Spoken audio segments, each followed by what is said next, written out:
Hey guys, so I'm starting out in Pixlr E right here, and I'm going to go ahead and open my images and get started for this face swap. So the first thing that I want to get is my image that I'm going to put my face onto, and I've decided I want to be Professor McGonagall. So let's see how this goes. So I got my image here. Then I'm going to add a new image layer because I took a picture of myself that I'm going to use for this. And it took me about 5 shots to get my face lined up right with my camera. Oops. So now I'm going to scale this image down so that I can fit my face over Professor McGonagall's face. Let's see.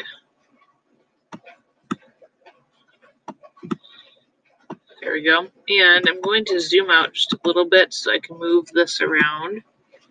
I want to try to get my face in the right spot.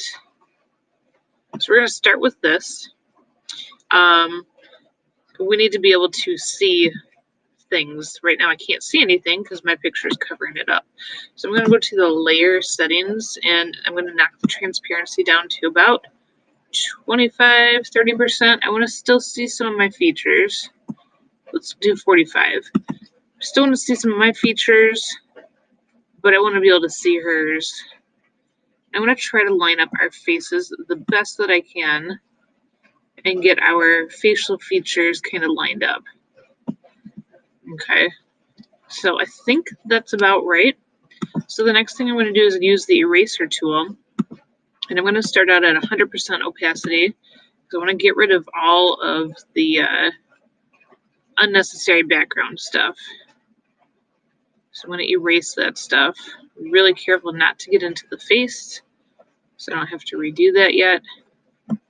Okay, so let's bring the opacity up a little bit more and see where we're at. My face is bigger, but I think my facial features mostly line up. Let's move my face up just a little bit. Okay, and change the opacity up a little bit more. Let's zoom in and see where we're at. Okay.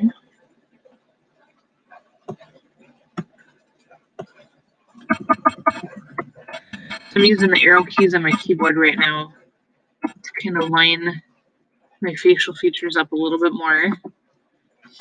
And I'm just going to kind of keep going back and forth with this opacity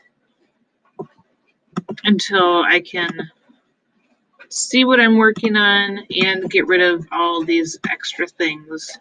So like I want to be able to see her hair and not my hair. I want to get rid of that. I get rid of my hair because I want to see hers. Okay, so we're getting closer. Let's see where we're at. Kind of looks like my face needs to be just a tad smaller.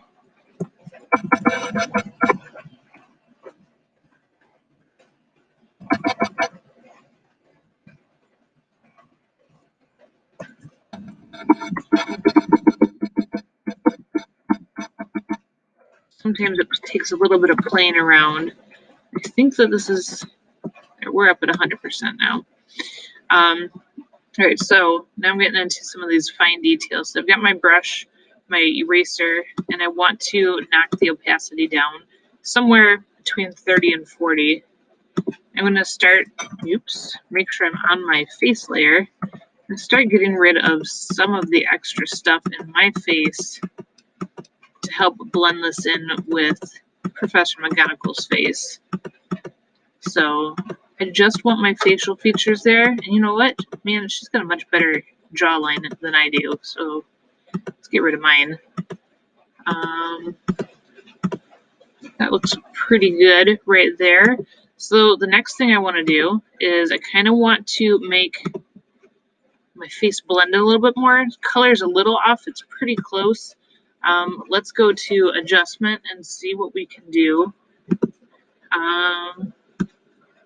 See if I make my face a little brighter. Yeah, that helps a little bit. That does help. Okay, and let's see if we change the temperature or tint a little bit.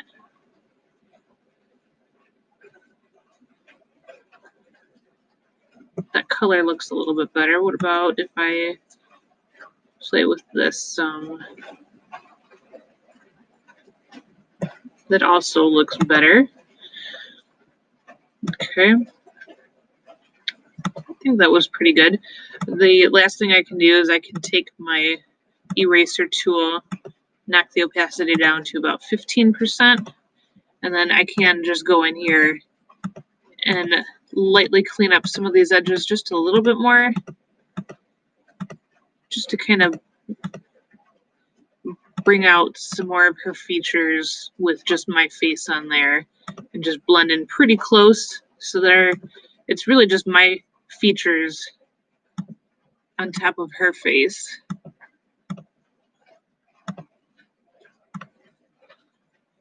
Cool. Okay, so let's zoom this out. And I'm going to add a new text layer because I need to rename my person now. This font is way too big. Let's change it to 80 and see where we're at. So I'm not Professor McGonagall. I am Professor Furton. I'm so excited. I get to go to Hogwarts. Okay, it's still too big. It's too small. Let's see, 65. If that's a good size font, stretch this out a little bit. All right, I'm going to move my font near the bottom. And I want to pick a different font that kind of goes with the movie a little bit more. And this is one I was playing with earlier. So now my font is too small.